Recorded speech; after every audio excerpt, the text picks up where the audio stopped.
सभी बच्चों को मेरा नमस्कार। मैं दामोदर शर्मा, जो कि आपके लिए नित्य नए अलग अलग वीडियो नियमित रूप से प्रस्तुत करता रहता हूं।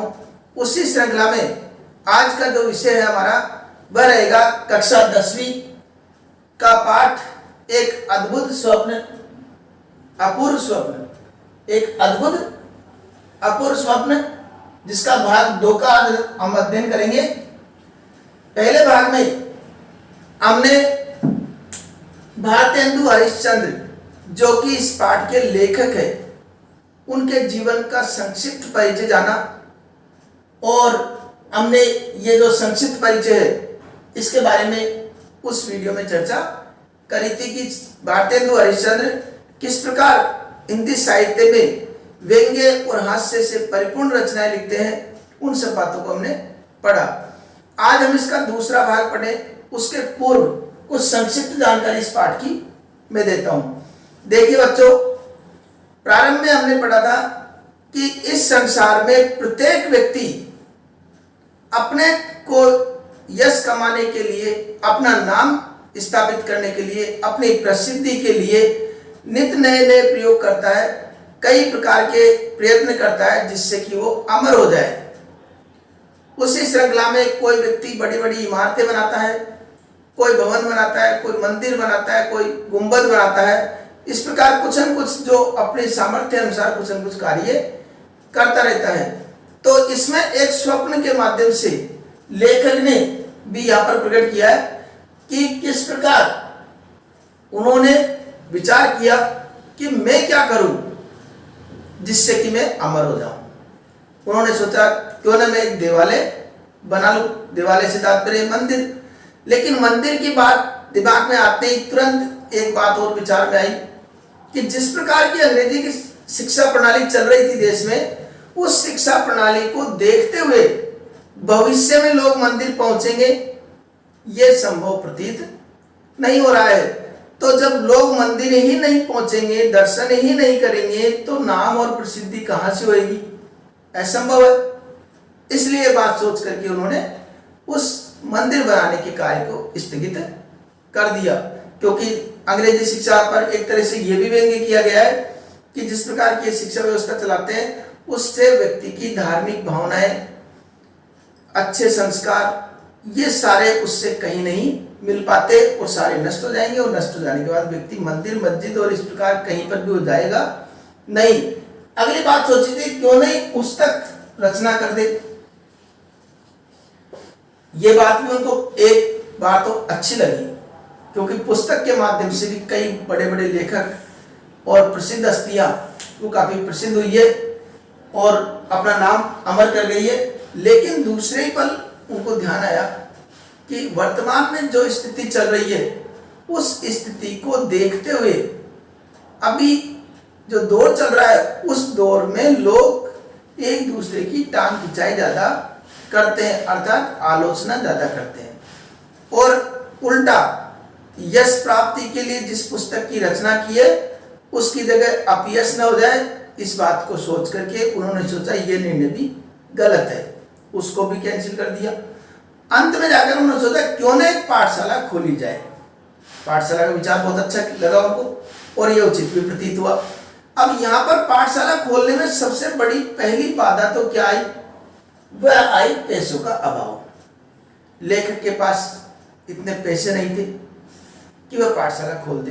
पाठशाला खोलने से तात्पर्य केवल पाठशाला से नहीं, उसके लिए एक भवन निर्माण भी करना है।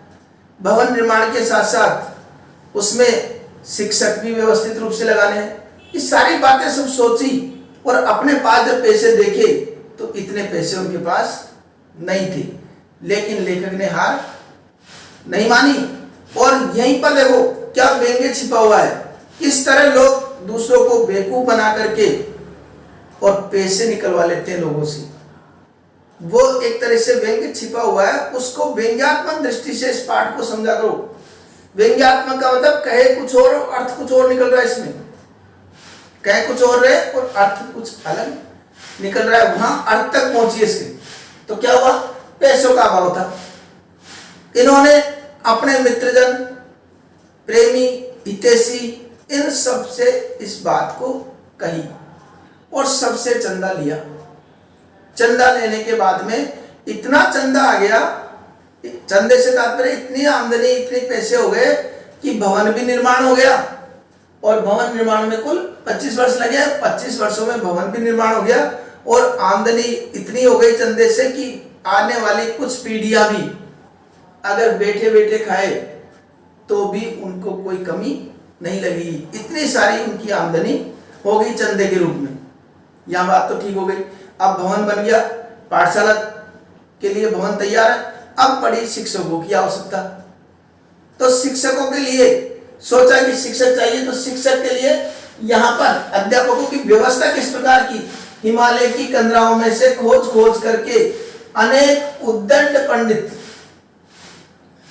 बुलवाए और इस पाठशाला में अनगिनत शिक्षक नियत किए गए। अनेक उद्दंड विद्वान पंडितों को बुलाया, उनकी विशेषता तो अभी बताई देंगे, और उनको इस कार्य में लगा दिया। तो यहां पर अब उन्होंने जो सहयोग के लिए संदेश दिया है, कौन कौन से शिक्षक लगाए वो तो हम पढ़ेंगे। क्या क्या नाम थे, उनकी क्या क्या विशेषता थी, ये सारी जानकारी हम प्राप्त करेंगे आगे। पहले एक बात और जान लेते हैं कि सहयोगकर्ताओं के लिए क्या संदेश देकर के उन्होंने सहयोग की अपेक्षा की है, वो देखिए। उन्होंने कहा कि हे सज्जनों, ये तुम्हारी कृपा का विस्तार है कि तन मन से आप इस धर्म के कार्य में प्रवृत्त हुए।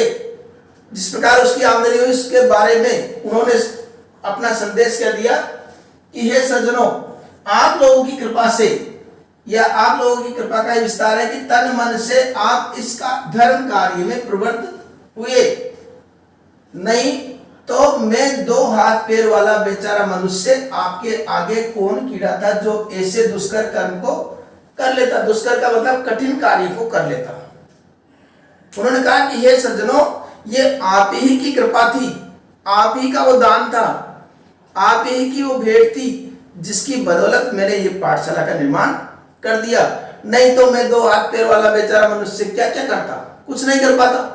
आप लोगों के सहयोग से सब कुछ सही हो गया। अब पाठशाला में क्या बात बताते हैं, वो पाठशाला कैसी रहेगी, तो उसके लिए बताया उन्होंने कि हे शुभ चिंतकों, संसार में अनेक पाठशालाएं हुई होगी, परंतु हरि कृपा से जो सकल पूर्ण कामधेनु ये पाठशाला है, वैसी अचरज नहीं कि वैसे आज तक नहीं बनी, अचरज नहीं कि इस जन्म में न देखी सुनी हो होनहार बलवान, नहीं तो कलिकाल में ऐसी पाठशाला का मिलना असंभव है।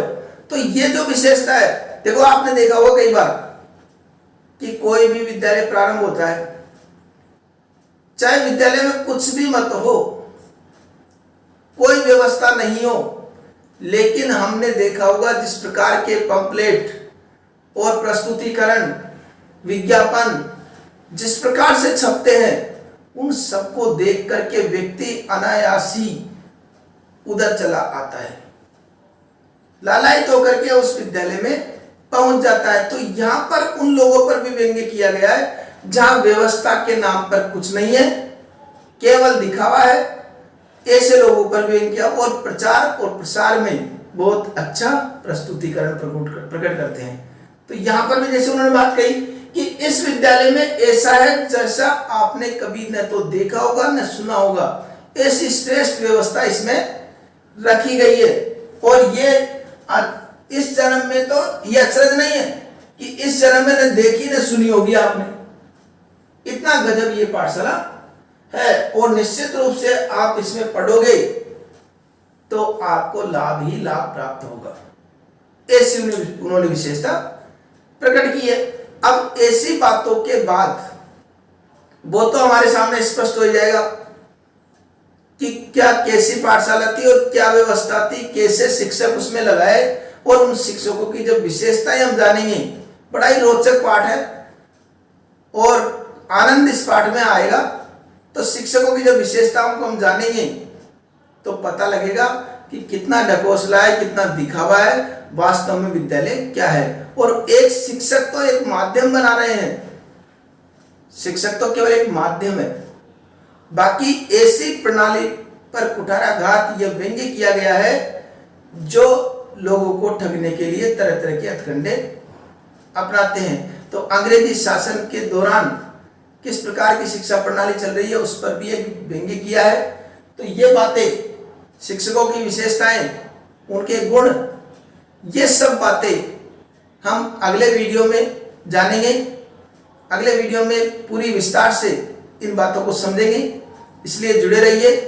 अगले वीडियो में पुनः आपसे मुलाकात होगी, तब तक के लिए